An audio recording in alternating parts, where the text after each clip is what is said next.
I didn't pick up the phone right away. I was in the middle of annotating a drainage schematic, a small technical note in the lower left corner of the blueprint, the kind of detail that most people would catch tomorrow morning, but that I had learned through 6 years of hard discipline to catch tonight. So I let it ring once, finished the notation, set down the red pen. Then I looked at the screen. Owen Barrett, 9:02 p.m.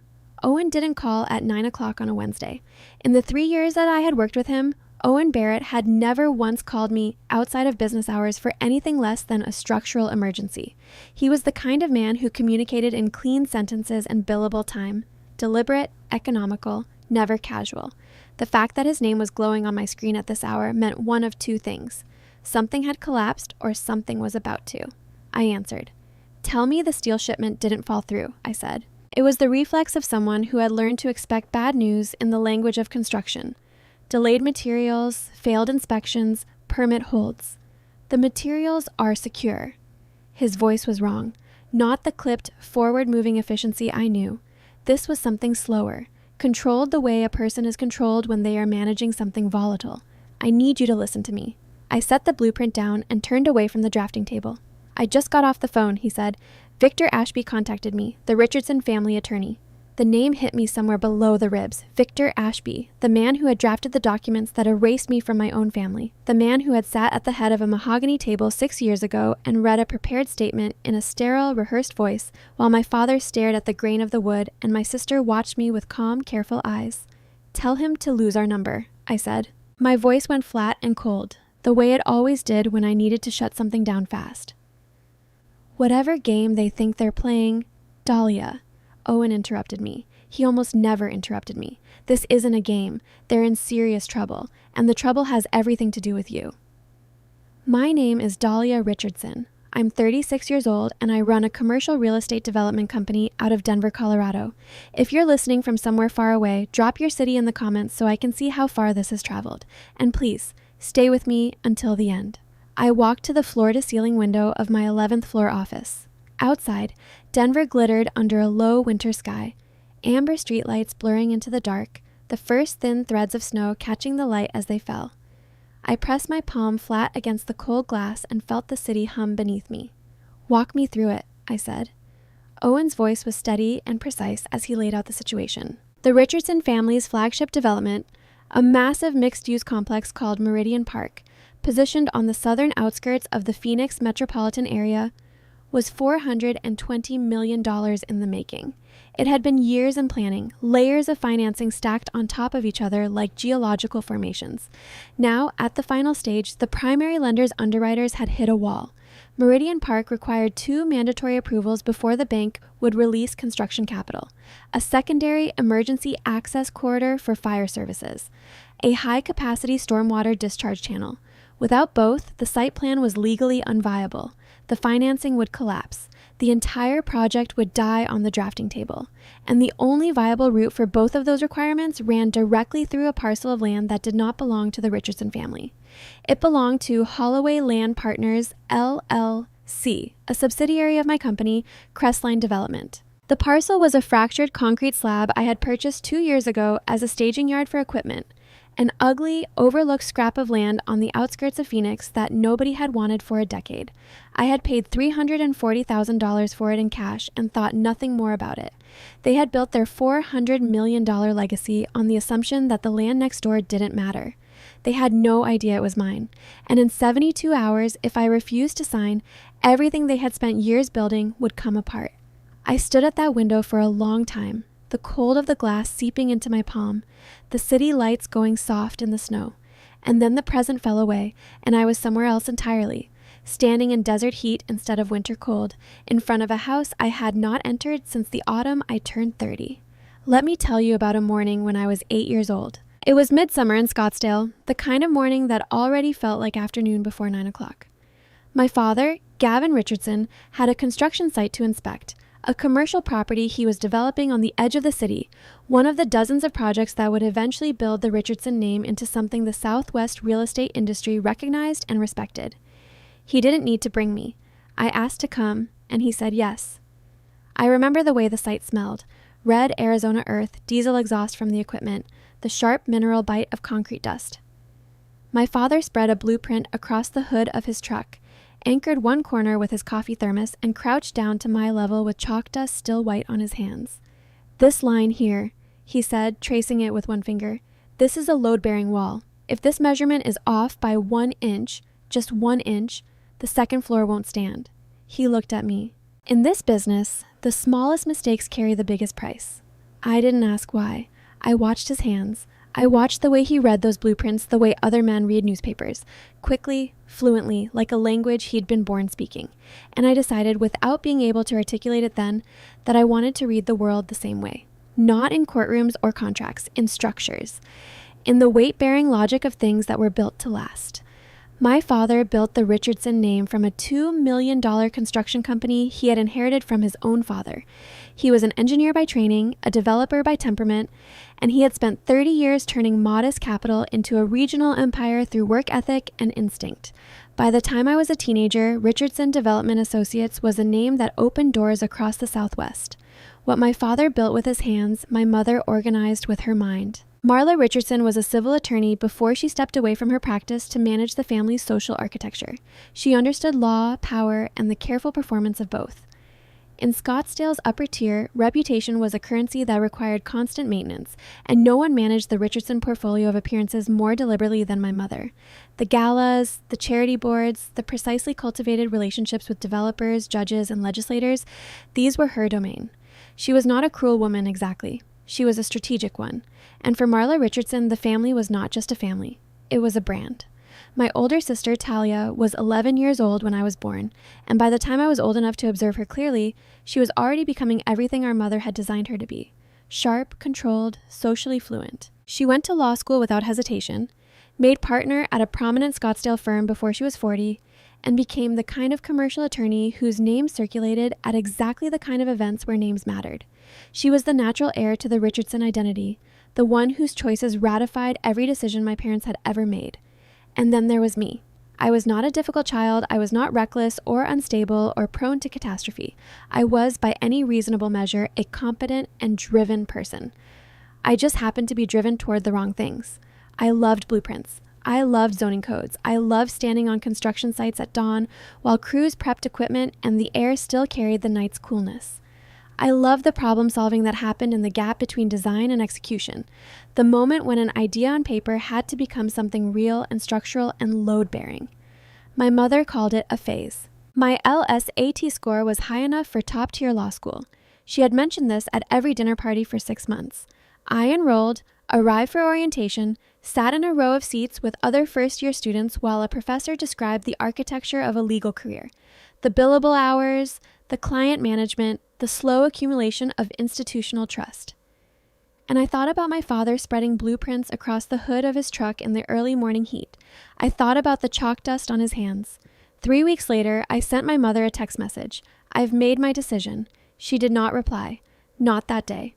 3 days later, at a Sunday dinner that I attended in good faith, she picked up her fork, set it down, and said to my father, not to me, though I was sitting 4 feet away, "She's thrown away the opportunity of her life."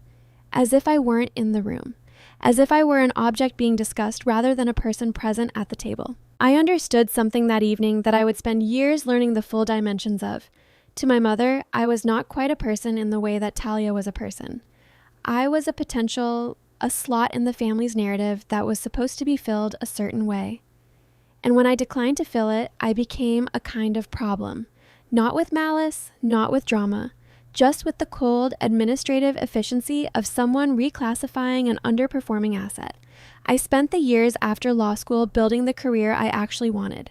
Site coordination for small contractors in Denver, then larger ones. I learned municipal permitting codes until I could navigate them faster than most licensed architects. I cultivated relationships with electricians and structural engineers and zoning officials, the kind of working relationships built on reliability rather than prestige. My back ached from long days on active job sites. My bank balance hovered close to uncomfortable more often than I liked. But I was doing something real, something that stood up after I walked away from it. The calls from my father were infrequent and slightly awkward, like conversations read from a script someone else had written. My sister didn't call at all. My mother sent birthday cards with printed signatures. It was not warmth, but it was a kind of equilibrium. Then, on a Thursday afternoon in early autumn, my phone lit up with a text from Marla Richardson. No greeting, no inquiry, just a directive, precise as a court filing, family meeting in Scottsdale. Saturday. Your attendance is mandatory. Do not be late. 2 sentences. The kind of language my mother used when she had already decided the outcome of something and needed only to manage the logistics of delivering it. I drove south in the middle of the night. I crossed the Arizona state line before sunrise, the desert shifting around me from familiar Colorado granite to the flat, rust-red expanse of the Sonoran. The air through my cracked window changed temperature and texture, drier, heavier somehow, despite the open space. I had made this drive before, but something about this particular crossing felt different. Like weather pressure before a storm, the kind that sits in the back of your sinuses and makes the world feel slightly too still. The Richardson estate was east of Scottsdale, at the end of a private road lined with irrigated desert landscaping. Saguaro and Ocotillo artfully arranged to suggest nature while clearly performing wealth. The facade was granite and glass, horizontal and confident, a structure designed to communicate permanence. I parked on the far side of the circular drive and sat for a moment with the engine off, aware suddenly of the dust on my tires and the faint smear of construction grease on the knee of my jeans. I had not packed a dress. I had not known I was attending a formal proceeding. The front doors were unlocked. The house was cold and silent in the way of a space that has been prepared rather than lived in. I walked through the entryway, past the photographs on the wall, project groundbreakings, industry dinners, the family posed in matching neutrals at Talia's law school graduation. My own photographs ended around my mid-20s. After that, the wall became Talia's story. I heard them before I saw them. Not voices, the particular quality of silence that comes from a group of people who have agreed in advance not to speak until the right moment. I stepped into the archway of the formal dining room and stopped. The long mahogany table had been stripped bare. No flowers, no place settings, no indication that this was a space where a family gathered to share meals. It had been cleared and rearranged into something that functioned architecturally like a courtroom. 12 relatives were already seated. Aunts and uncles and older cousins who appeared at Richardson events only for galas and funerals, their expressions uniformly and deliberately neutral. A silent jury. At the head of the table sat my father, tailored suit on a Saturday morning, posture rigid, eyes fixed on the polished wood in front of him. He did not look up when I entered. To his right sat Victor Ashby, adjusting the cuffs of his jacket, a thick, leather-bound legal binder open on the table before him. Directly across from Ashby sat my sister. Talia was wearing an ivory silk blouse, her hair pulled back, her hands folded on the table with the composed precision of someone who had practiced the gesture. She looked serene, untouchable. She looked the way people look when they already know the outcome of a proceeding and are simply waiting for the clock to confirm it. When her eyes found mine, she offered a small, carefully sculpted expression. The shape of sympathy, the temperature of satisfaction. She had known. She had helped design this. "Sit down, Dahlia," my father said. His voice was empty. He gestured toward the single unoccupied chair at the far end of the table, as far from him as the geometry of the room allowed, as if proximity might require him to look at me. I sat. The leather creaked. No one offered water. No one acknowledged the 8-hour drive. Victor Ashby did not waste time on pleasantries. He opened his binder, and the sound of the metal ring snapping apart echoed against the vaulted ceiling like a gavel. He began to read. His voice was professional and uninflected, the voice of a man who had delivered difficult news so many times that it had become simply another form of document management. He announced the immediate restructuring of the Richardson family estate. Trusts would be reallocated, holdings redistributed. The language was clean, technical, designed to neutralize the human weight of what it was describing. Then he reached the numbers. 4 residential and commercial properties in Scottsdale and Tempe. Combined appraised value, $3.8 million. Transferred in full to Talia Richardson. Investment accounts, high-yield instruments. Combined value, $1.4 million. Transferred in full to Talia Richardson. Cash reserves, $1 million. Transferred in full to Talia Richardson. Total estate transfer, $6.2 million. Talia Richardson granted exclusive permanent control over the generational wealth of the Richardson family. I sat very still. My hands were in my lap. I waited for the second part, the provision that would follow, the reduced allocation, the parallel trust, the acknowledgement that there were 2 daughters at this table. some arrangement that would indicate I had not simply ceased to exist in the accounting of my own family. Ashby closed his binder. He reached into his briefcase and removed a manila folder, thin, almost insultingly light given what it contained, and slid it down the length of the table until it came to rest in front of me. I opened it. 3 pages. Dense legal language, the kind written to be impenetrable rather than communicative. A comprehensive waiver of all estate claims. A non-contest clause. A non-disclosure agreement preventing me from discussing the terms of this meeting with anyone outside of legal counsel.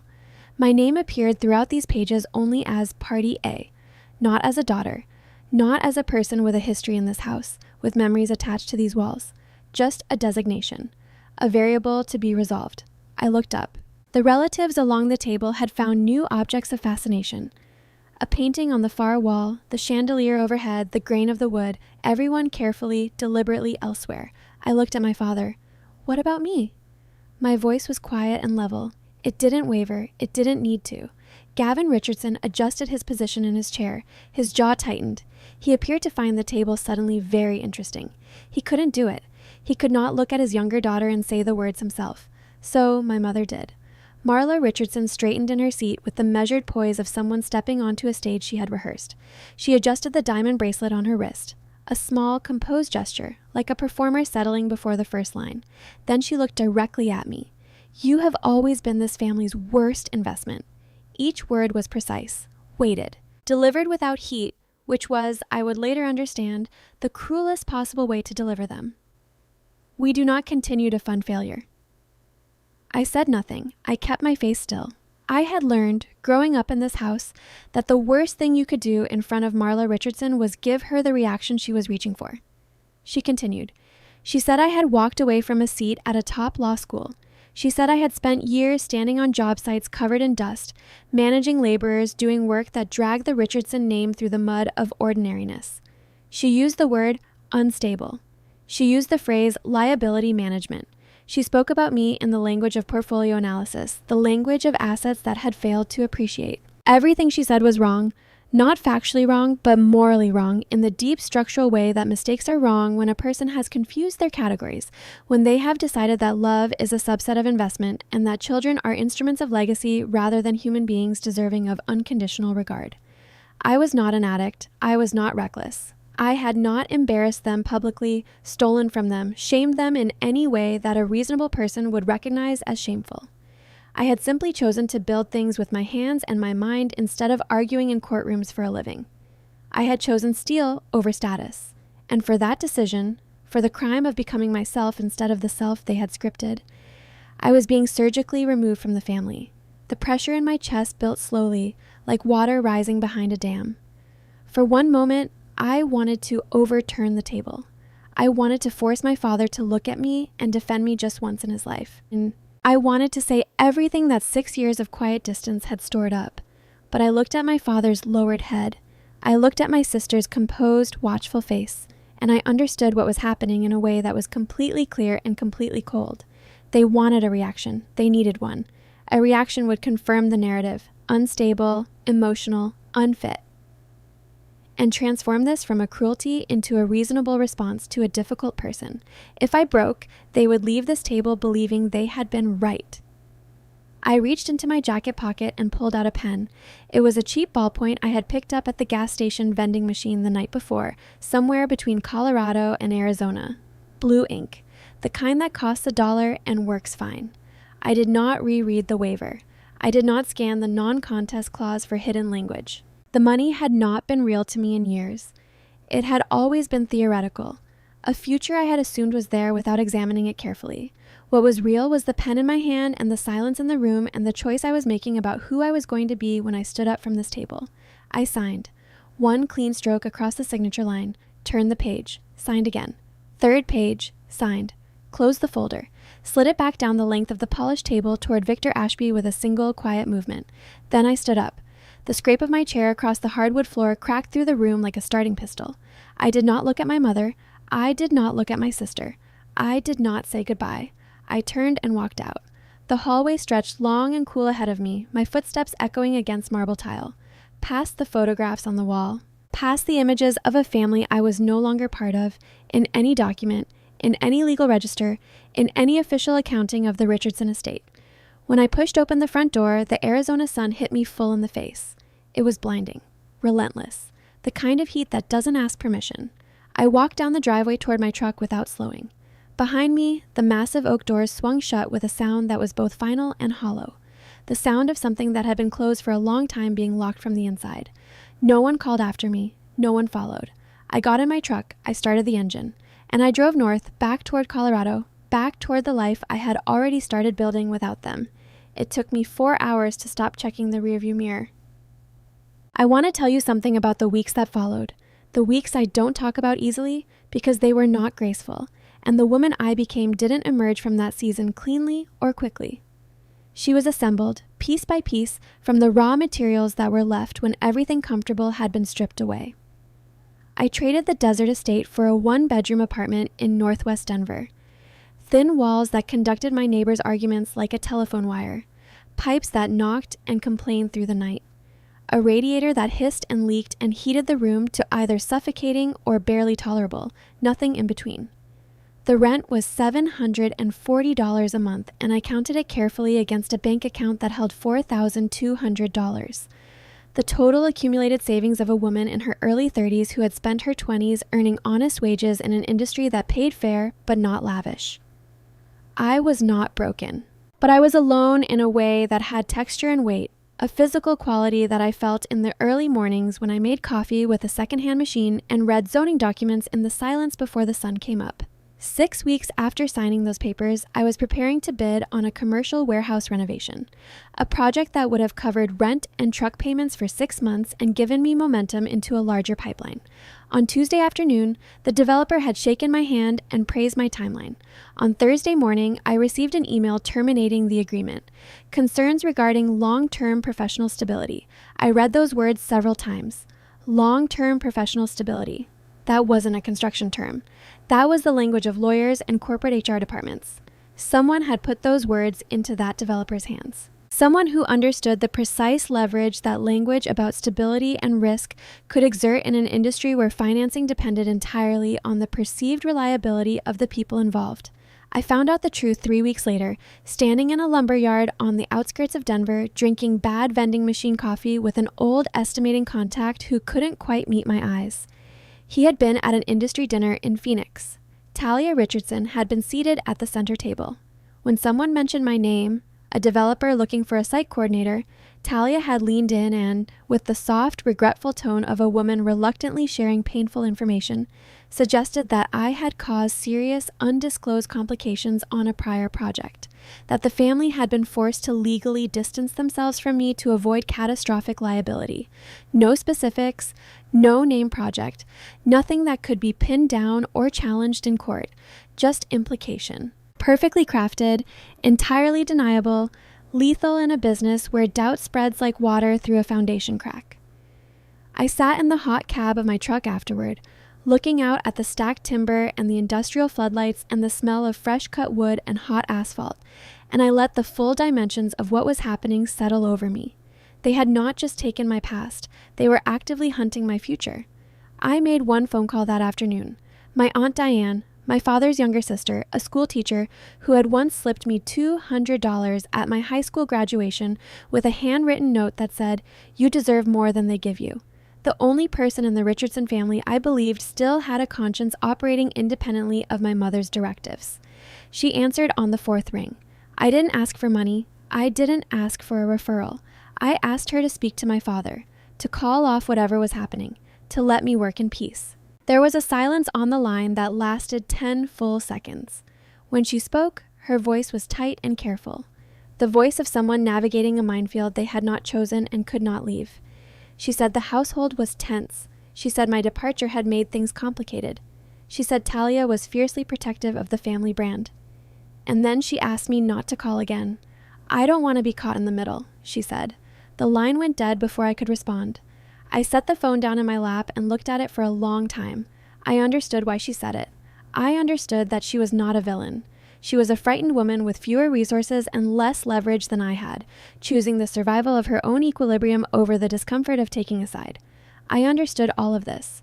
Understanding did not make it hurt less. That evening, sitting in the parking lot of a lumberyard as the floodlights came on and the smell of sawdust settled into the cooling air, I opened the leather-filled notebook I had carried since my first year in construction. I flipped past measurements and material estimates until I found a blank page. I drew a line down the center with a thick black marker. On the left side, I could have written everything they had taken. I didn't. I knew the list by heart. On the right side, I wrote what they couldn't touch. Knowledge of municipal code faster than most licensed architects. Ability to read structural blueprints and identify problems on site. 6 years of relationships with contractors who care about execution, not last names. Discipline. The kind built in early mornings and long hours, not inherited. A record of delivering exactly what I promised, on time and under budget. Nothing left to lose. That last one was both the most painful and the most clarifying thing I had ever written. I closed the notebook, started the engine, and drove toward the only thing I had always been good at, the work. A major storm system moved through Colorado and several neighboring states that summer, the kind of weather event that makes the national news for a few days and then fades from public consciousness while the people who lived through it spend years putting things back together. Infrastructure damaged, families displaced, local governments scrambling to convert whatever available commercial space existed into emergency housing and medical staging. Contractors were hiring anyone who could work. No one cared about your last name. I packed a duffel bag, threw my toolkit in the truck bed, and drove straight into the disaster zone. I needed distance from the Richardson name and everything attached to it. I needed a place where the only credential that mattered was what you could actually do when someone put a problem in front of you. The disaster zone was exactly that, a meritocracy by necessity, chaotic and underfunded and deeply, urgently real. I accepted a field coordinator position with a company called Nolan Infrastructure Partners. The operation was run out of a converted construction trailer in the middle of what had been, 3 weeks earlier, a functioning industrial district. They converted damaged commercial properties into emergency shelters and logistical hubs. The timelines were impossible. The paperwork was perpetually behind. Half the equipment was borrowed, a quarter of it broken, and the crews rotated through so quickly that institutional knowledge lasted about 4 days before it walked out the door. The woman who held it all together was Petra Nolan. She was 52 years old and had spent the first half of her career as a municipal permitting director before building Nolan Infrastructure from the ground up. She was razor sharp, constitutionally unimpressed by credentials, and fueled, as far as I could tell, almost entirely by black coffee and the sustained low-grade fury of someone who understood exactly how much bureaucratic incompetence was costing real people in real time. She did not waste words. She did not give compliments she hadn't earned. And she evaluated new people not by what they said about themselves, but by what they did when no one was explaining what to do. On my second day on site, she dropped a dense structural blueprint package on the hood of my truck without explanation and walked away. I understood the test. I went through the package methodically, cross-referencing the framing plans against the state emergency egress requirements I had spent years memorizing. 3 minutes later, I found what I was looking for. A corridor layout in the fire egress design that violated the state's emergency compliance standards by a margin that would fail inspection and delay the project by weeks. I brought the blueprints back to where she was standing and set them down in front of her. I pointed to the problem without preamble. She looked at the page, then she looked at me. She didn't praise me. She didn't nod. She took the blueprints, turned around, and walked back toward the command trailer. 20 minutes later, one of her senior coordinators came out and told me to report inside. The real test came 2 weeks later. It was 2 a.m. Freezing rain came in sideways off the plains, the kind that cuts through jackets and fogs goggles and makes every surface a liability. We were on a hard municipal deadline to complete the retrofit of an abandoned warehouse into a temporary medical triage center. The city needed it operational within 48 hours, and the timeline had already been compressed twice. Then the lead mechanical contractor came into the command trailer soaking wet and furious, his clipboard in one hand and a compliance packet in the other. He set the clipboard on the table hard enough to rattle the coffee cups. The project was shut down.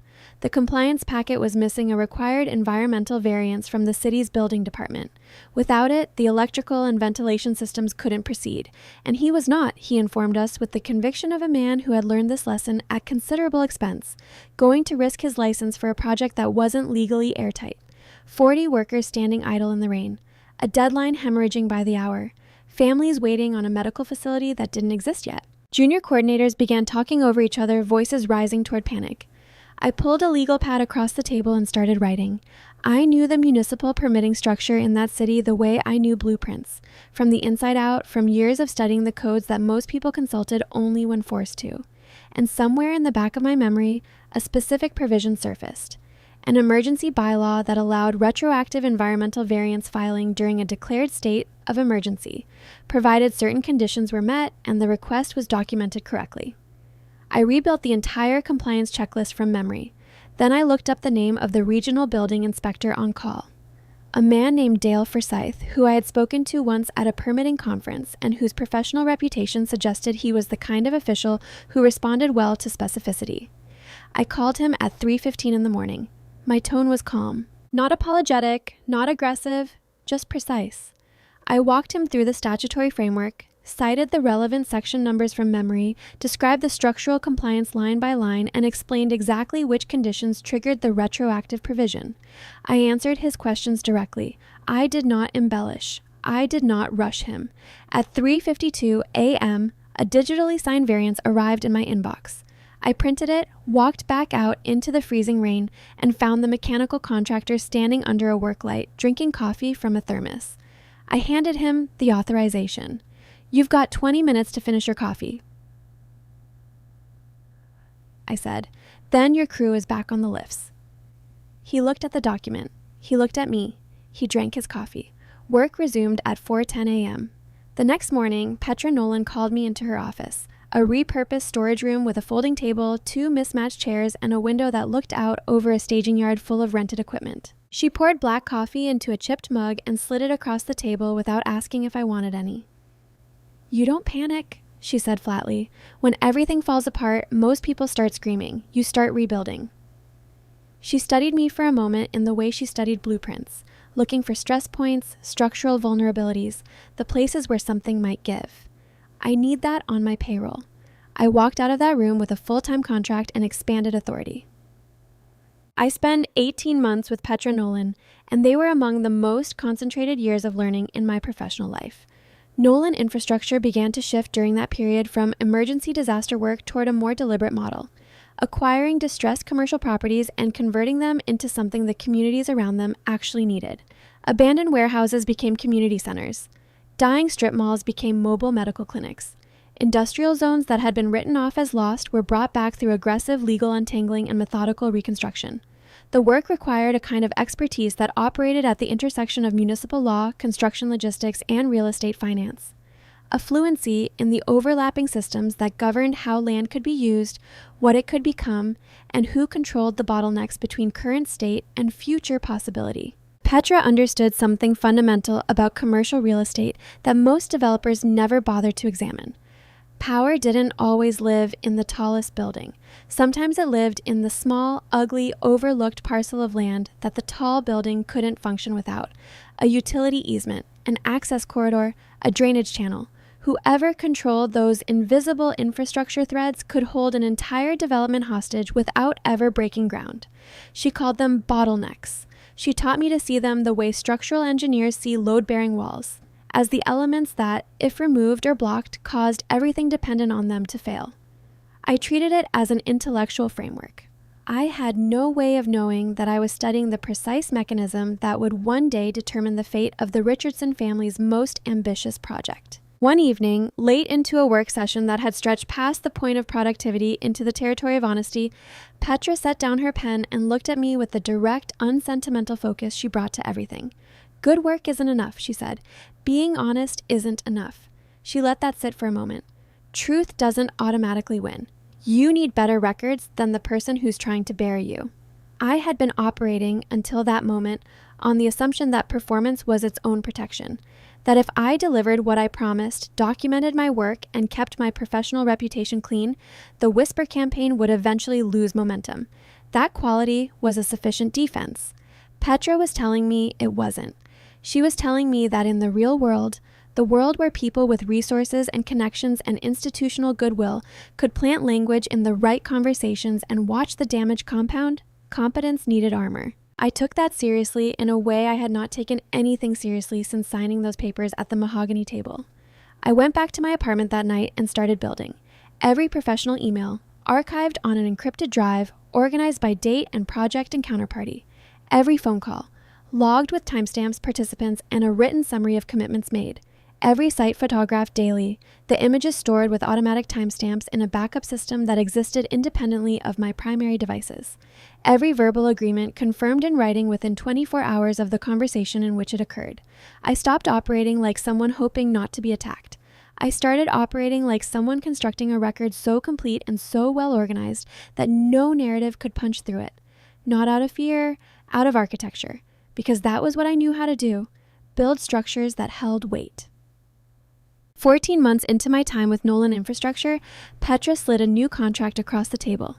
The title read, Strategic Project Executive, base salary in the high six figures, full operational authority over complete development cycles, financing negotiations, municipal approvals, construction execution from blueprint to ribbon cutting.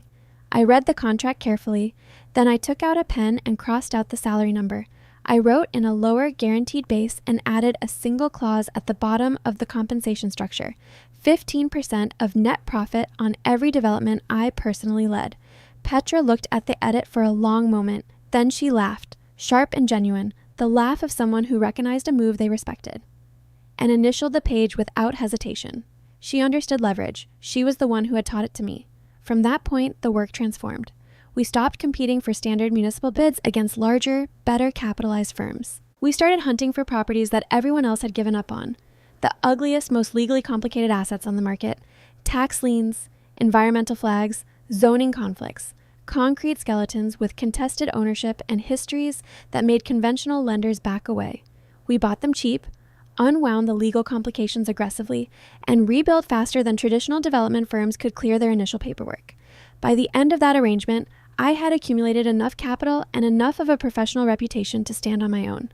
On a Tuesday morning in early spring, I registered Crestline Development, LLC, with the Colorado Secretary of State. No celebration, no announcement, just paperwork filed and a company in existence that hadn't been there the day before. The first 3 months were lean in the way that beginnings always are. Operational costs running ahead of revenue, the pipeline full of potential and empty of closing dates. I had $380,000 in the company account, which was everything I had saved from profit shares and personal earnings over 4 years of disciplined reinvestment. I tracked every dollar. I paid myself a salary that covered rent and utilities and not much else, and I put everything remaining back into the company. The first significant contract, a commercial warehouse renovation valued at $890,000, came through on the strength of a bid that was lower than my competitors and a timeline that was 6 weeks shorter than the industry standard. The developer questioned whether I could deliver. I brought a binder to the follow-up meeting. Not a resume. Not a pitch deck. A documentation file. Every project I had coordinated over 6 years with completion dates, final costs relative to projected costs, signed municipal approvals, and contractor performance records. Every claim verified. Every number sourced. This isn't a promise, I said when I set it on the table. It's a pattern. I delivered 4 weeks ahead of the compressed schedule I had proposed and 3.2% under budget. The developer referred me to 3 others before I had finished the punch list. I interviewed 5 corporate attorneys before I made my decision. The first 4 were competent and accommodating. They reviewed the materials I brought, asked clarifying questions, and told me what I wanted to hear with the polished efficiency of professionals who had learned that agreement was good for business development. Owen Barrett was different. He was 44 years old, a former federal prosecutor who had moved into private practice after a decade of building cases that other people found too complicated or too risky to pursue. He had a reputation in the Denver legal community for being difficult, which, when I investigated what that reputation actually meant, turned out to mean that he was constitutionally incapable of telling clients that their documents were fine when he believed they weren't. At our first meeting, I gave him a draft vendor agreement to review, a standard contract that I had used on 3 previous projects without incident. He returned it covered in red ink. "Stop reviewing contracts like someone who wants to trust the other party," he said, setting the annotated document on the table between us. "Review them like someone who expects betrayal. Every clause, every term, every defined word. Ask yourself, how does this hurt me if the person across the table decides tomorrow that it should?" He had rewritten the exit provisions, tightened the indemnification language, added a layer of performance trigger clauses that gave Crestline specific remedies at specific thresholds rather than leaving disputes to interpretation. I hired him that afternoon. Together, we finished constructing the armor that Petra had told me I needed. Owen didn't just protect Crestline. He weaponized it in the legitimate, carefully documented, legally impeccable sense. Every contract built with the assumption that it might be contested. Every relationship structured with safeguards that assumed good intentions but prepared for their absence. We were not operating with paranoia. We were operating with precision. By the end of Crestline's third year, the company had accumulated $4.2 million in unrestricted liquid capital. Our credit profile was clean. Our development portfolio was performing. We had closed on projects that the larger firms had passed on, extracted value from properties that had been functionally abandoned, and built a reputation in the Colorado commercial real estate market for being the company that solved the problems other developers walked away from. That was when the invisible resistance started. I noticed it first as a pattern of small, unexplained withdrawals. A lender whose relationship had been warm and proceeding normally who suddenly needed additional review time. A bid I had submitted, competitive, well-documented, with a track record that should have made the decision straightforward, that came back declined with language about internal criteria for partner stability. A joint venture conversation with a regional developer that had seemed genuinely promising ended with a vague reference to concerns raised during due diligence that the developer declined to specify. The language was familiar. Stability, criteria, concerns. Not construction language, not finance language, the sterile, lawyer-crafted vocabulary of someone managing risk through implication. I knew what it was. I had felt it before, 6 years earlier, losing contracts to whispers I couldn't pin down, hearing the echo of carefully planted doubt in the polite withdrawals of people who wouldn't tell me directly what they'd heard or from whom. But knowing the shape of something isn't the same as being able to prove it. And acting on an unproven accusation, especially against a respected commercial attorney with a substantial professional platform, would cost me more than the friction I was already absorbing. The confirmation came not from an investigation, but from a contact. Reed Calloway was a title analyst I had worked with in my early years in the industry. Methodical, private, someone who moved through real estate transactions with the quiet authority of a person who understood that information was the real currency of the business. He sent me a message asking whether I was involved in any active litigation or family disputes. He said my name had appeared in some unusual internal email threads during a routine underwriting review he was conducting. I called him on a secured line within the hour. He didn't send me the emails directly. He was too careful for that. But he described what he had seen. Someone was attaching language to my professional profile in internal lending communications. Red flag language designed to trigger automatic caution responses in conservative underwriting departments. Not accusations, not specific claims. Just phrases like documented judgment, concerns, and unresolved governance risks and recommend heightened scrutiny, sterile, precise, legally defensible language that nevertheless functioned as a warning sign to anyone who encountered it. The kind of language a commercial attorney would know how to deploy effectively. The kind of language Talia Richardson had been using about me since before Crestline existed. I ended the call with Reed, poured a glass of ice water, and sat at my desk with the lights low. She wasn't trying to confront me. She wasn't trying to defeat me in a visible fight. She was trying to starve me, quietly, methodically, in the invisible spaces where institutional decisions got made. If Crestline's access to capital dried up, if lenders quietly categorized us as high risk without ever explaining why, if the financing pipeline that every development company depended on was systematically poisoned, the company would fail without any single decisive blow being landed. It would just slow down, then stop, then disappear. And if I reacted emotionally, if I confronted her publicly, if I threatened legal action before I had the evidence to back it up, she would use my reaction as confirmation of exactly the narrative she had been building. I remembered what Petra had told me. You need better records than the person trying to bury you. I placed the documentation of what Reed had described in front of Owen the following morning. No backstory, no emotion, just facts organized in the order they had occurred. We're dealing with targeted corporate interference, I said. We need to build a case. Owen opened an encrypted offline directory on his laptop and started typing. What Owen and I constructed over the following weeks was not a complaint or a grievance. It was forensic accounting. We mapped every significant bid Crestline had lost or seen stall unexpectedly over the prior 18 months. We mapped every financing withdrawal, every joint venture conversation that had gone cold without clear explanation, every underwriting process that had paused at the final stage. Then we cross-referenced those events against the professional calendar we could reconstruct for Talia Richardson, the compliance seminars she had attended, the private industry dinners she had been seated at, the closed-door development summits where the conversations happened off the record. The pattern that emerged was not the wild coincidence of bad luck. It was correlation with a timestamp. She wasn't operating through anonymous channels or off-the-record whispers at cocktail parties. She was leveraging her title at professional events, compliance seminars, underwriting dinners, private development summits, where her credibility as a commercial attorney gave her words institutional weight. She wrapped the sabotage in professional language and professional courtesy. And she used her work email to do it because she had never once considered the possibility that the younger sister she had watched sign away her inheritance at a mahogany table might one day have the resources and the legal sophistication to document what was being done. That was her blind spot. We had patterns. We had correlations. What we didn't yet have was a direct, unambiguous written link between her correspondence and a specific loss contract, the kind of smoking gun that would make a tortious interference case airtight enough to survive a well-funded legal defense.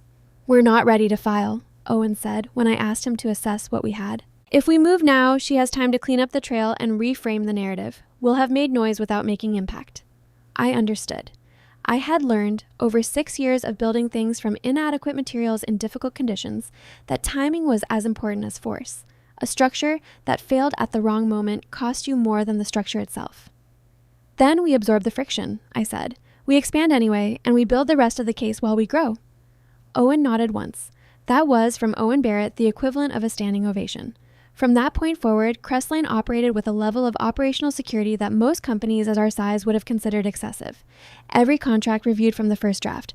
Redundant financing contingencies built into every major project so that if one lender went cold, we had 2 more waiting. Our acquisition strategy became more deliberate, more diversified, and more quietly structured, moving in ways that were legally impeccable and professionally unremarkable, visible enough to be credible and private enough to be protected. That autumn, Owen and I incorporated a second legal entity. We named it Holloway Land Partners, LLC. Holloway was structured as a wholly owned subsidiary of Crestline, but its public registration listed only Crestline as the parent company. If you searched for Dahlia Richardson in the Colorado commercial property records, you would find Crestline. You would not find Holloway, not without following a specific chain of corporate documentation that gave nothing away at first glance. The acquisition strategy we designed for Holloway was ruthlessly specific. We weren't chasing visible, prestigious assets. We were hunting the properties that everyone else had dismissed. Parcels strangled by tax liens, contaminated sites with manageable remediation requirements, geographically awkward land with restricted access, legally complicated lots that conventional developers avoided because the paperwork cost more than the apparent upside. Holloway bought them cheap, cleared the complications, and held them. Not for immediate development. For positioning. It was, in effect, Petra Nolan's bottleneck theory applied as an investment strategy. 3 months before the Holloway land purchase in Phoenix, Reed Calloway sent me a routine market intelligence email. He periodically forwarded zoning applications and permit filings from regional markets where Crestline was considering expansion. A practice he had maintained since our early working relationship, more as professional courtesy than formal contract. This particular email covered the Phoenix metropolitan area. The subject line was, Southwest Corridor Movement, FYI, for expansion planning. He had compiled 7 separate zoning applications filed by different entities across the southern Phoenix corridor.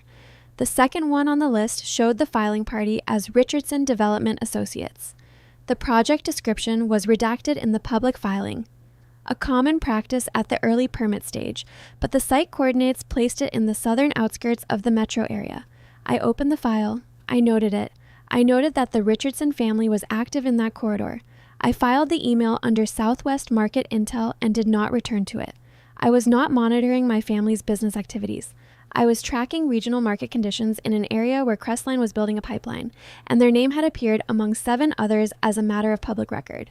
That was all it was. When a 3-lot package appeared on the market through a broker Reed worked with regularly, he flagged it for Holloway's acquisition criteria. 2 lots were scrubland, flat, unremarkable, modestly priced. The third was a concrete slab that had been abandoned for over a decade. A previous development attempt had failed, leaving a cracked, weed-fractured expanse of industrial-grade concrete in the middle of a parcel that no one had found a use for since. Reed's note in the flag email was brief. Lot 3 has a grandfathered high-capacity drainage connection and an unusually wide utility easement running through the center. Not typical for this type of parcel. Might have infrastructure value for staging or access. Worth a look? I reviewed the full municipal filing. The drainage connection and easement were real.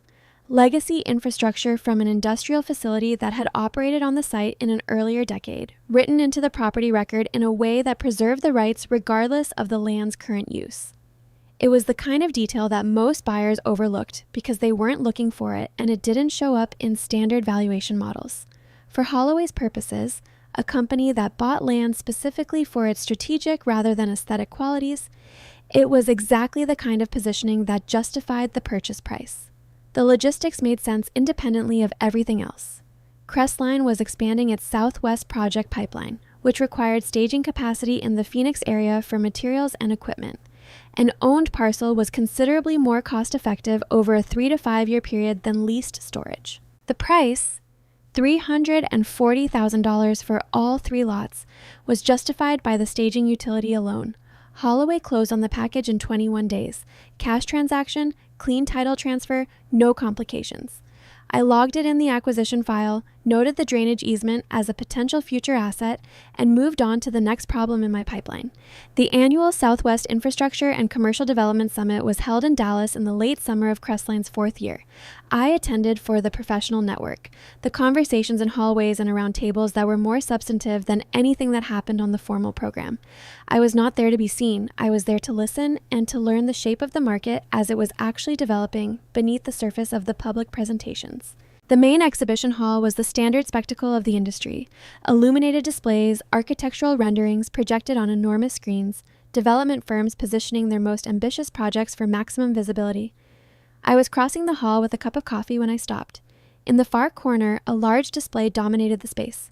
Elegant and expensive, the kind of presentation that communicated both the scale of the project and the confidence of its principals. The headline text read, Meridian Park. Below it, a stunning rendering of a sprawling multi-use development. Luxury residential towers, commercial space, what appeared to be hospitality facilities, positioned against the backdrop of a desert landscape rendered in the flattering gold light of architectural visualization. 2 names were listed as lead development partners. Gavin Richardson, Talia Richardson. I did not walk toward the display. I did not study the renderings. I did not allow my expression to change or my pace to alter in any way that would suggest the image had registered. I turned, walked in the opposite direction, and found a quiet corner in the lobby near a bank of windows looking out over the city. Then I called Owen. I need you to run a discrete title and zoning check on a project called Meridian Park, I said. Richardson Development Associates, Phoenix Metropolitan Area, Southern Corridor. I want to understand the scale and the structure. That's all. Just situational awareness. I flew back to Denver that night and buried the encounter under the active projects waiting on my desk. 2 days later, Owen walked into my office without greeting me.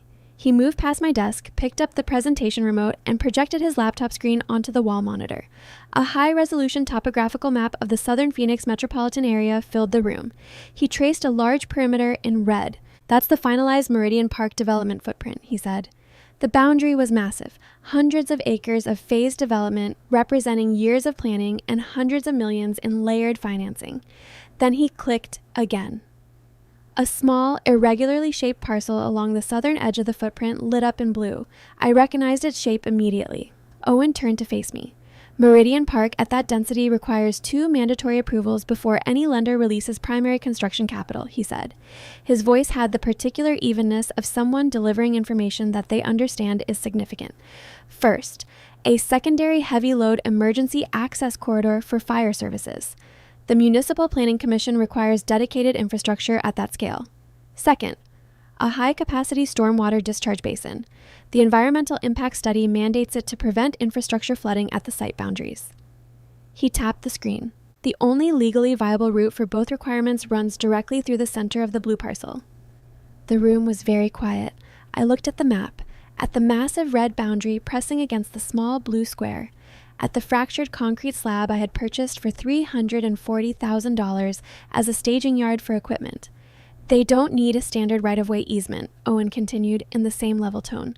The lender requires a layered legal covenant, permanent emergency access rights, a perpetual maintenance agreement, and full indemnification for any future drainage liability. Without that covenant executed and recorded, the bank cannot declare the site plan legally viable. He paused.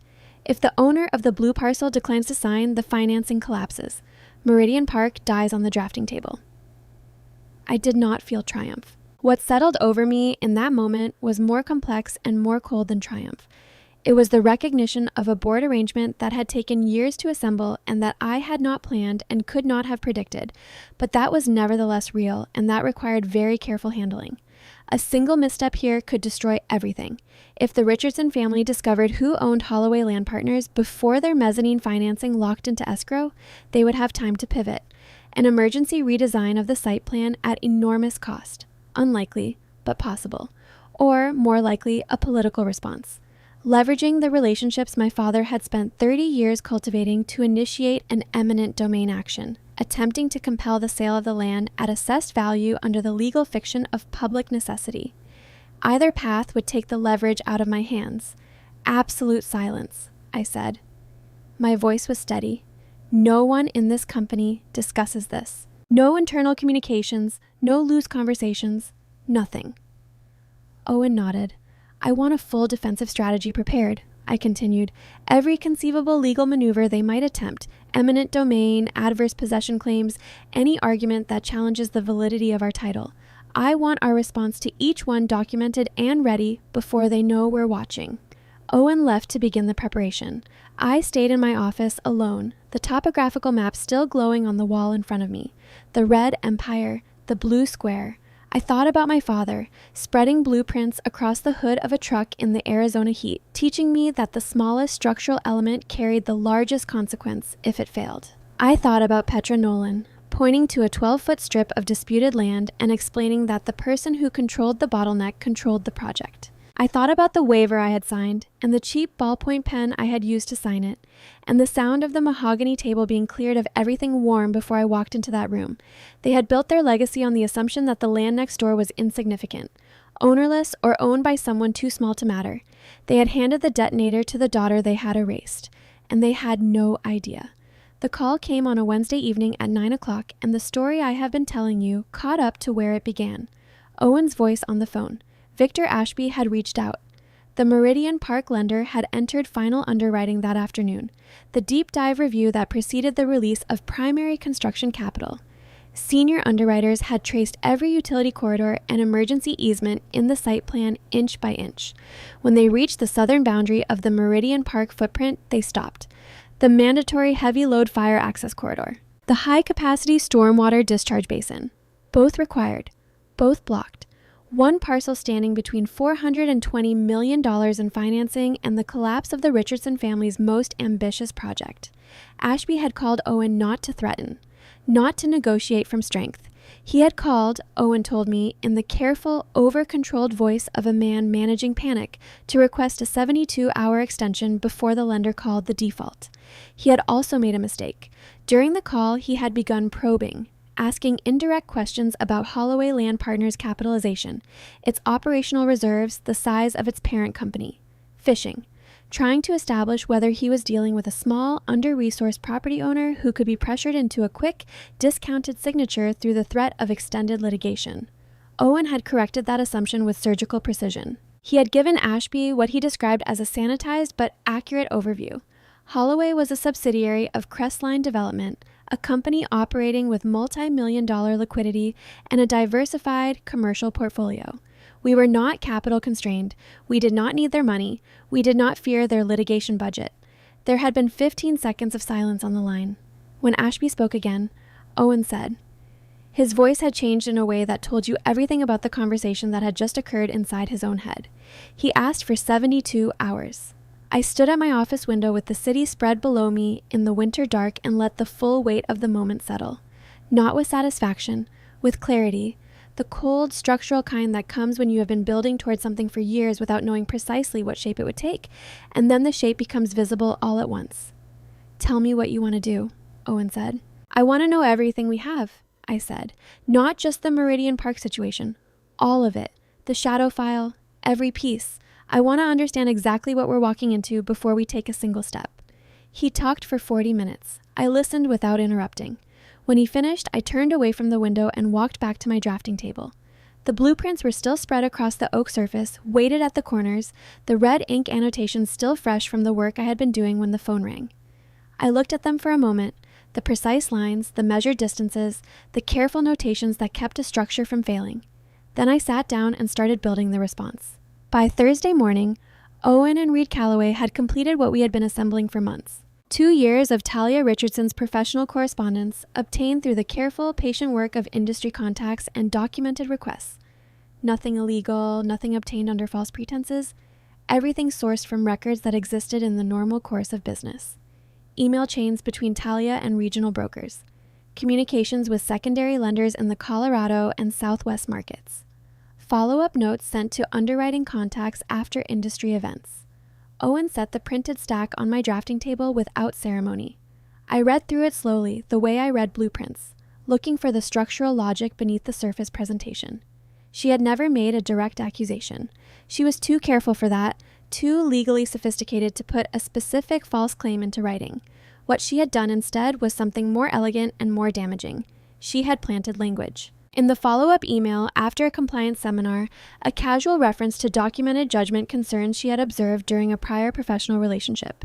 In a note to a regional lender's underwriting contact after a private industry dinner, a gentle suggestion that Crestline's governance profile warranted additional scrutiny before any significant capital commitment. In a message to a broker who had inquired about Crestline as a potential partner, a sympathetic expression of personal concern about unresolved internal issues she was not at liberty to fully disclose. Each phrase had been chosen with the precision of a lawyer who understood exactly where the line between protected professional opinion and actionable defamation was drawn, and had stayed precisely on the safe side of it while inflicting maximum damage on the other. What she had not accounted for was timestamps. Owen had cross-referenced the dates of her communications against the specific financing decisions and bid outcomes that had followed them. 3 major Crestline proposals, representing a combined contract value of $2.1 million, had collapsed within 30 days of documented Talia Richardson communications reaching the relevant decision-makers. The correlation was not circumstantial. It was financially traceable, sequentially documented, and legally actionable under tortious interference statutes that allowed for the recovery of calculable economic damages. We had the smoking gun. Owen looked at me across the table. "We have enough to file a complete civil case," he said. "This isn't pattern recognition anymore. It's evidence." I held his gaze for a moment. "Not yet," I said, "but we're close." On Thursday afternoon, Owen drafted the cease and desist order. It was not an invitation to negotiate. It was a formal legal demand, precise and impersonal, addressed directly to Talia Richardson at her law firm, deliberately bypassing Gavin and Ashby, sent to her specifically and professionally, making clear that we understood exactly who had been doing what and to whom. Attached to the order was an appendix, specific dates, specific recipients, exact language from her documented communications. Everything sourced, everything time-stamped, everything organized in the format of a legal exhibit, because that was exactly what it was going to become if she chose not to comply. The order demanded the immediate cessation of any reference to me, to Crestline Development, or to Holloway Land Partners in any defamatory or professionally damaging context, in any forum, to any party. It was transmitted by certified courier and encrypted digital delivery to her law firm simultaneously at 2:17 p.m. on a Thursday. By 5:40 p.m., Ashby had emailed Owen. The message was notable for its velocity and its register. Not the controlled, measured language of an attorney responding from a position of confidence, but the slightly over-careful phrasing of someone trying to sound composed while not entirely succeeding. He urged us to pause any escalation. He suggested that the Richardson family was prepared to address these matters through a private family discussion, a closed-door conversation, informal, off the record. No court reporters, no official transcripts, just family, sitting around a table, working through what he described as accumulated friction. I read the forwarded message once. They still believed that the language of family could override the logic of law. They still believed that if they could get me to a table where the implicit rules were emotional rather than legal, they could reposition me, apply the accumulated weight of obligation and history and shared blood to loosen the architecture I had spent years constructing. They had not yet understood that I had not spent 6 years building something that could be softened by a Sunday afternoon conversation. I dictated the response to Owen word by word, pacing behind my desk in the low light of the evening. Our client does not maintain any familial relationship with the requesting parties. All future communication will remain fully documented and exclusively routed through respective legal counsel. We do not participate in informal proceedings. No warmth, no acknowledgement of history, no door left ajar, just structure. On Friday morning, a courier arrived at Crestline's offices with a thick cream envelope sealed in dark wax. The handwriting on the front was my father's, the wide, decisive cursive of a man who had signed his name on contracts for 40 years and had never once been uncertain about what the signature meant. I recognized it instantly, the way you recognize handwriting that belonged to someone before they belonged to anything else in your life. I stood with the envelope in my hands for longer than was necessary, not because I was uncertain about opening it, because it was the first thing he had sent me directly in his own hand in 6 years. I broke the seal and read. The letter was long, 4 pages written in the measured language of a man who had been thinking carefully about what he wanted to say and had not quite succeeded in saying it. He wrote about misunderstandings, about how things had escalated beyond what he had imagined or intended, about unfortunate circumstances and the complexity of family decisions made under pressure. He wrote about wishing things had gone differently, without specifying which things or acknowledging what had actually occurred. He asked me to pause, to meet with him privately, to speak as father and daughter before the pressure of external circumstances forced outcomes that none of us wanted. I understood precisely what the letter was. It was not an apology. An apology would have named the specific harm and taken specific responsibility for it. This was a request, wrapped in the language of remorse, timed to the exact moment when his financial exposure had become critical. If Meridian Park had been secure, if the financing had been flowing, if the bottleneck on the southern boundary had belonged to a stranger or to no one, this letter would not have been written. He was not reaching out because he regretted what had happened to his daughter. He was reaching out because his project was in danger and I was the person who could save it. I fed every page into the heavy-duty shredder beside my desk. The machine was thorough and indifferent. When it finished, I did not respond. I had not blocked my mother's number. I had simply not thought about it because she had not used it in 6 years and I had not expected her to start. The call came Friday afternoon, and I answered it out of a cold and purely clinical curiosity, the same impulse that makes you want to understand how something works even when you have no intention of engaging with it. Marla Richardson was not composed, the woman who had delivered her verdict at the mahogany table with the even tone of an investment analyst presenting quarterly results. That woman was not on the phone.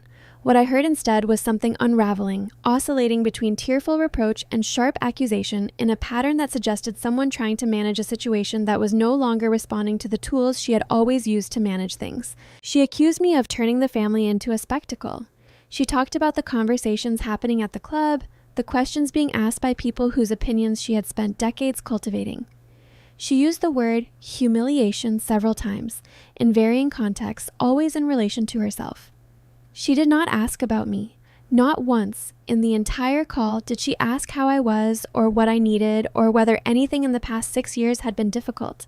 Even now, standing on the edge of significant financial and reputational damage, her primary concern was the image, the whispers, the perception, not the daughter she had declared a failed investment, not the human being she had described as a liability in front of 12 members of her extended family and then watched walk out of her house with nothing.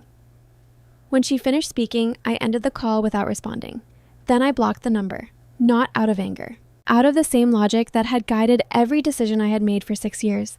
I was not going to allocate resources, including emotional ones, to engagements that produced no value and extracted considerable cost. Late Friday afternoon, Talia bypassed Ashby entirely and called Owen's direct office line.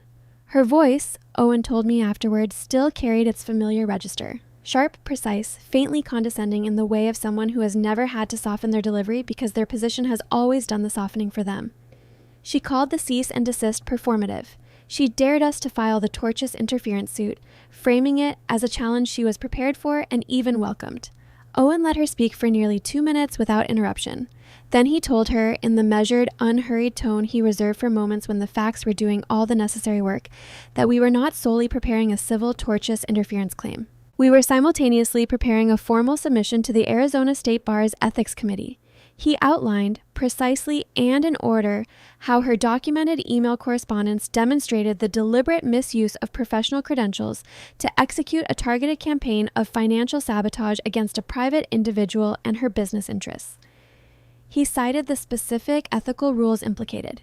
He described the potential consequences, not in hypothetical terms, but in the concrete language of disciplinary proceedings, license reviews, and the professional record that followed an attorney through every subsequent application and engagement for the rest of their career. The silence that followed was immediate and complete. When Talia spoke again, her voice had changed. The confidence had not just diminished, it had evacuated, suddenly, completely, in the way that certainty does when it encounters information it was not prepared for. What replaced it was not composure. It was fear. The specific fear of someone watching something they had spent 15 years building become suddenly, unexpectedly fragile. She asked Owen not to submit to the bar. She asked him not to pursue the license review. She said it would destroy everything she had worked for. She asked, with a directness stripped of all professional framing, whether there was any path to resolution that didn't involve the ethics committee. She did not ask about Meridian Park. She did not ask about the family. In the moment when her own survival was suddenly the primary variable, the project and the parents fell away entirely. What remained was a woman alone with the consequences of what she had done, asking for a way out. Owen told her that all further communication would proceed through formal legal channels and ended the call. He reported the exchange to me that evening in the flat, factual language he used for everything. When he finished, I sat quietly for a moment. I did not feel satisfaction. What I felt was something closer to a final clarity. The recognition that the 3 Richardson family members I had grown up with were now 3 separate individuals, each operating from their own fear, each looking for their own exit. The unified tribunal that had sat at the mahogany table 6 years ago had fractured under the weight of consequence. "It's time," I said. We worked through Friday night and into Saturday morning, Owen and I, constructing the framework of what we would bring to the negotiating table. I want to be precise about what this was because I think it matters. This was not revenge. Revenge is about inflicting pain in proportion to the pain you received, and it operates from a position of continuing engagement with the injury. What Owen and I were building was different. It was structure, a legal framework designed to establish clear consequences, close open vulnerabilities, and create conditions under which the damage that had been done could not be repeated. The first condition: Meridian Park would pay the independently assessed fair market value for the utility and emergency access easement. 2 independent appraisals had placed that value at $2.8 million. That number was not negotiable. In addition, a permanent maintenance fee of $85,000 annually, indexed to inflation and embedded as a line item in Meridian Park's operating budget, would run for the life of the development, not a one-time payment, a permanent structural obligation. The second condition: Talia Richardson would draft and issue a legally binding letter of retraction to every broker, lender, and project manager who had received any prior professional communication from her regarding my judgment, my company's risk profile, or my suitability as a professional partner. The letter would state explicitly and without qualification that her prior statements had been unfounded and factually incorrect. The list of recipients was ours to provide. The language of the retraction was ours to approve. No softening, no qualification, no addenda. The third condition: the Richardson family would execute a comprehensive non-disparagement agreement, permanent, covering all family members and their professional entities, prohibiting the dissemination of any false, misleading, or damaging information about me or any of my corporate entities in any professional or personal context indefinitely. The fourth condition: all future contact with me for the remainder of our lives would occur exclusively through legal counsel unless I provided explicit written consent to the contrary. The fifth condition I kept to myself, held in reserve for the room. The negotiation took place on Monday morning at Victor Ashby's downtown Phoenix offices, a glass-walled conference room on the 14th floor. The city spread pale and bright in the winter sun outside the windows. Ashby had chosen the location with obvious intention: his territory, his building, his furniture. The ambient message was meant to be: we set the terms here. It was the kind of environmental positioning that worked on people who were uncertain of their standing.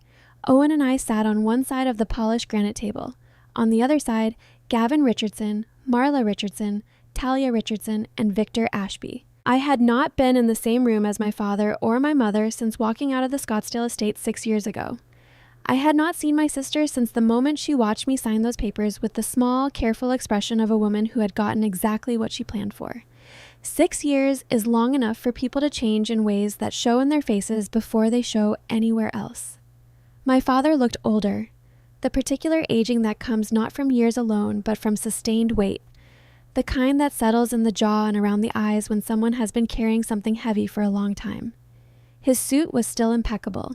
His posture was still the controlled upright of a man who had spent his career projecting authority, but something in the quality of his stillness had changed. He was not commanding the room the way he once commanded rooms. He was enduring it. My mother sat straight and would not look in my direction. Talia's hands were folded on the table, pressed slightly too flat, the posture of someone working to appear at ease. Ashby opened by attempting to seize the procedural ground. He produced a single sheet of paper and slid it across the table. A cash offer for the easement set at a number that represented roughly 40% of the independently appraised value, structured as a full settlement of all claims. Owen returned it across the granite with a single movement of his index finger. He did not pick it up. He simply redirected it. The legal and operational risks our client has absorbed as a result of your client's actions are materially due to the viability of this transaction, he said. We are not separating them. The room tightened. I let a beat pass. Then I leaned forward slightly and looked at the 4 people across the table with the calm, direct attention I brought to a final structural review, checking each element methodically, verifying that everything present was what it appeared to be. Owen opened his briefcase and placed 4 bound document packets on the table, heavy, precise, one in front of each person. The terms, I said. I read them aloud. The easement valuation, the annual maintenance fee, the retraction letters, the non-disparagement agreement, the requirement that all future contact flow through legal counsel. When I reached the retraction clause, the requirement that Talia send written corrections to every professional contact she had reached with her carefully constructed language. I watched her hands press harder against the tabletop. She understood what it meant immediately. Not just the financial dimension, not just the legal exposure, the professional dimension. Retraction letters sent to every lender and broker and underwriting contacts she had ever leveraged. Letters that would sit in those people's files, permanently associated with her name, permanently altering the context in which every prior communication would be read. The carefully maintained architecture of her professional credibility cracked at its foundation. She held herself together for approximately 30 seconds after I finished speaking. Then her composure broke. Both palms came down on the table. Not gently, not as a controlled gesture. The sound rang through the glass-walled room like a sharp report. She invoked our childhood. She talked about shared history and shared blood and the loyalty that family owed to family. She asked with real heat and real anguish in her voice how I could do this to my own sister. I did not move. I did not respond to her directly. I looked at Owen and said quietly, "Page 4. Gavin Richardson looked down at the document in front of him. The color had left his face by degrees during my recitation of the terms, and now he looked the way certain structures look just before they fail. Not collapsed yet, but past the point of load-bearing capacity. He set the packet down. He placed his hands flat on the table. Those hands, the hands that had spread blueprints across truck hoods in the Arizona heat, that had pointed at load-bearing lines and taught me that the smallest mistakes carried the heaviest costs. They were not steady. I was wrong, Dahlia. His voice was barely above a conversational tone, not performed, not calculated, just quiet and direct in the way that things said too late sometimes are. I know I was wrong, but you don't have to take it this far. I held his gaze. For the first time since I had walked out of that house 6 years ago, he was looking at me. Not at the table, not past me, at me. I'm not taking it far, I said. I'm using a lawyer to protect my assets, the way you always taught everyone else to do. The sentence landed and remained in the air between us without requiring anything more from either of us. Ashby asked for a 20-minute recess. I watched through the glass walls as he led the 3 of them into the corridor outside. I could not hear the conversation, but I had spent enough time reading rooms and bodies to follow its broad shape. Ashby spoke at length, gesturing occasionally. Gavin sat down in a hallway chair, not because he was tired, but because the weight of the moment had become physical. Marla stood perfectly straight and looked at a point on the wall that contained nothing, the way she looked when she was deciding something. Talia stood apart from the others with her arms crossed, looking at the floor. At one point, Gavin looked up, through the hallway, through the glass wall of the conference room, directly at me. We looked at each other across that distance for 3 seconds. Not with anger, not with appeal, with the stripped-down recognition of two people who had arrived at a truth that had been waiting for years, that the man who had taught me to read blueprints had not found the courage to read the one that mattered most, and that we were both, in our different ways, living with what that had cost. He looked away first, back toward Ashby. "They'll sign," I said quietly. Owen glanced at me. "You sure?" "He sat down," I said. "When a man like that sits down in a hallway chair, he's already decided." When they returned to the table, Ashby attempted one final reframing. A brief effort to characterize the retraction clause as exceeding the reasonable scope of the settlement. Owen addressed it in 2 sentences. The attempt did not survive them. Before we proceeded to signatures, I introduced the 5th condition. I had held it back deliberately. Not as a strategic trick, but because it was the term that mattered most to me personally, and I had wanted to introduce it in the room rather than in the document, so that the people who would fund it understood exactly what it was and why it existed. I told them that the settlement would include the establishment of an independent scholarship trust, funded at $1 million, supporting young women entering commercial construction and site management across the Southwest. The trust would be administered by an independent fiduciary. There would be no Richardson branding, no Richardson board seats, no Richardson press releases. 1 paragraph in a trade bulletin. The fund would operate quietly and permanently, doing exactly what it was designed to do and nothing else. Ashby began to object on scope grounds. "This is not negotiable," I said before he completed the sentence, "and I want to be clear about what it is." And I looked at the 4 people across the table. 6 years ago, I entered an industry with nothing except what I knew how to do. No network, no referrals, no family capital behind me. What I needed then, what would have changed things, was a door left open for people who couldn't open it themselves. I held my gaze steady. "You're going to fund that door, not because you want to, because it is the price of the signature you need." No one argued further. Gavin signed first. He uncapped his fountain pen, the heavy, expensive instrument he had used on every significant contract of his professional life, and signed without looking at the page. His eyes were on the window, on the desert beyond it, on whatever a man looks at when he is accepting the full weight of a consequence he created and cannot undo. Marla signed without lifting her eyes. Talia was last. She held the pen above the signature line for a long time, long enough that the room became very aware of the waiting. The pen trembled slightly, not from weakness, but from the collision of anger and calculation happening in real time. The fury of someone who had never genuinely lost before, meeting the cold recognition that there was no path out of this room except through the signature line. She signed. Owen slid the packet across to me. I looked at the 3 signatures. Then I uncapped my own pen, a good pen, a professional one, nothing remarkable about it, and signed the easement authorization at the bottom of the page. Not to earn my way back into anything, not to forgive what had happened, to lock the board permanently under rules that I had written. No one extended a hand. No one offered a closing word. Owen and I stood, gathered our materials, and walked out of the conference room. The glass door closed behind us with a sound that was almost delicate, a quiet, precise click, like the last piece of something complicated settling into place. The retraction letters went out on Tuesday. Certified, time-stamped, professionally formatted, Talia's name on the letterhead, the corrections explicit and unambiguous. Every lender, every broker, every underwriting contact who had received prior correspondence about Crestline's risk profile now held a written statement from the same attorney informing them that the prior characterizations had been factually incorrect. Within 48 hours, 3 regional banks that had quietly held Crestline proposals at an unexplained standstill requested updated financial statements. 1 institutional lender removed an internal risk flag from our profile without explanation or apology.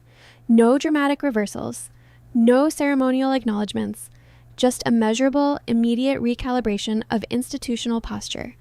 the sound of a door opening that had been pressed shut for 18 months. In the quarter that followed, 2 industrial acquisitions closed without unexplained delays. A municipal partnership that had been stalled for a year and a half cleared its final environmental review in record time. The invisible resistance that had followed my name through the professional corridors of the Southwest real estate market had not been replaced with admiration. It had been replaced with neutrality. In this business, neutrality is power. Meridian Park broke ground in the spring. The cranes rose against the desert skyline.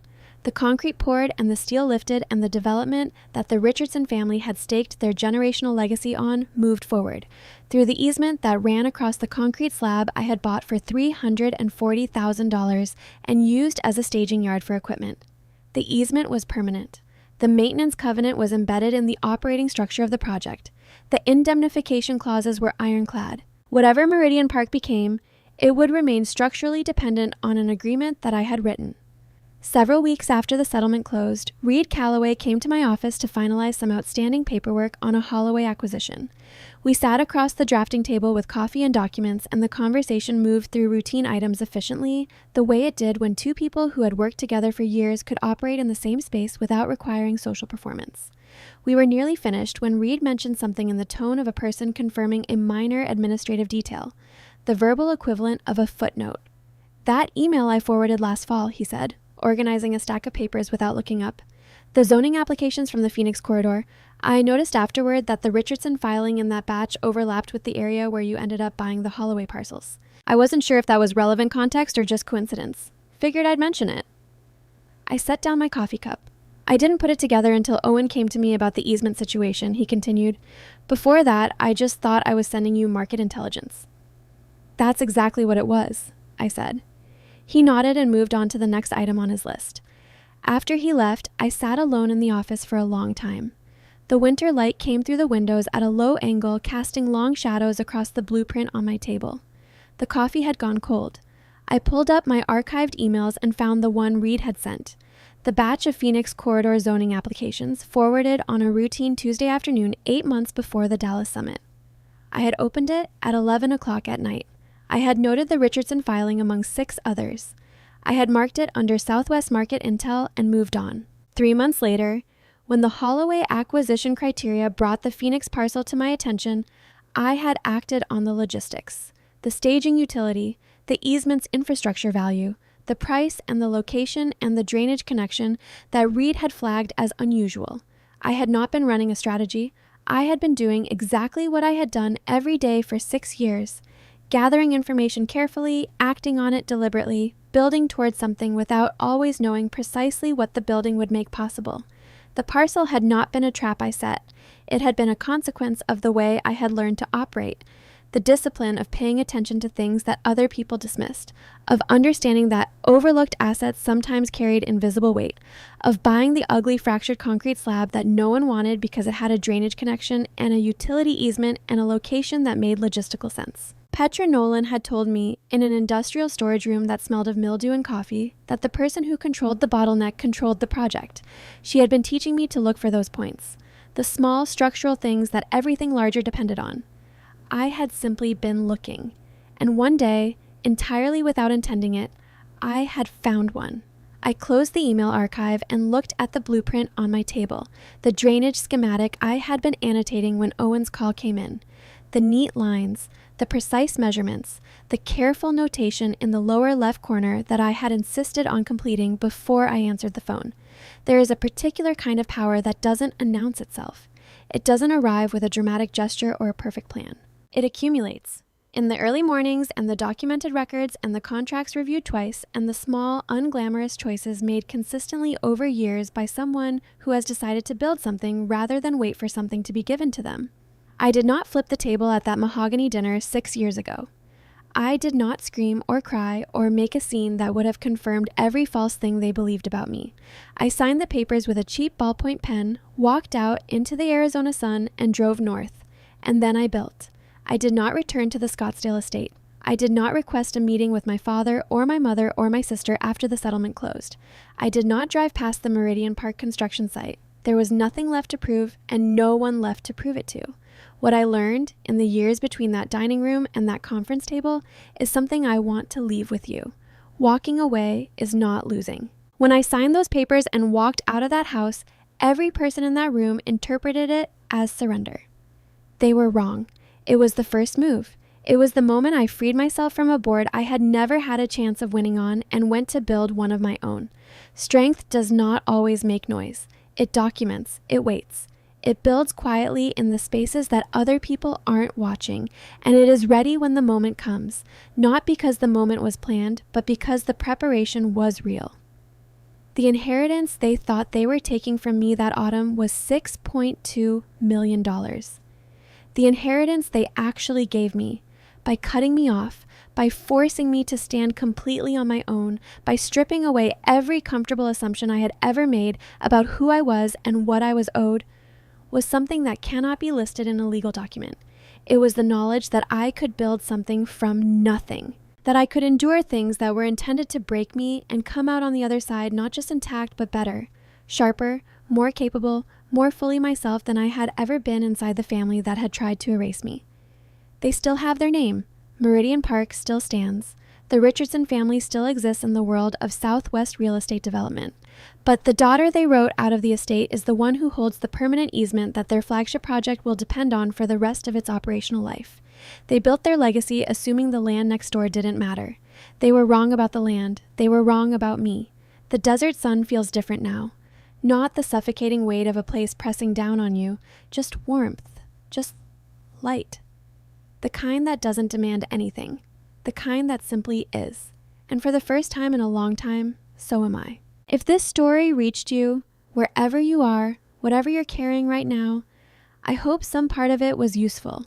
Not because everything works out the way it did here, and not because the path is ever as clear in the living as it is in the telling, but because the truest thing I know is this. The people who try to erase you are counting on you to believe them. Don't.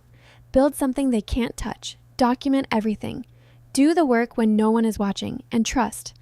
Not blindly, not naively, but with the earned confidence of someone who has chosen, on purpose, to become the kind of person who doesn't need anyone else's approval to know their own worth. That is the only inheritance that cannot be taken away. Thank you for staying with me through all 3 parts of this story. I know it was a long one, and it means more than I can say that you were here for all of it. If this reached you in a way that mattered, if any part of Dahlia's story felt familiar or gave you something to hold on to, please leave a comment and tell me where you're listening from. I read every single one, and this community grows stronger every time one of you shows up and says, I heard this. And if you haven't already, please consider subscribing to this channel. There are more stories coming. Stories about quiet strength, strategic patience, and the remarkable things that become possible when you stop waiting for permission to build your own life. I'll see you in the next one.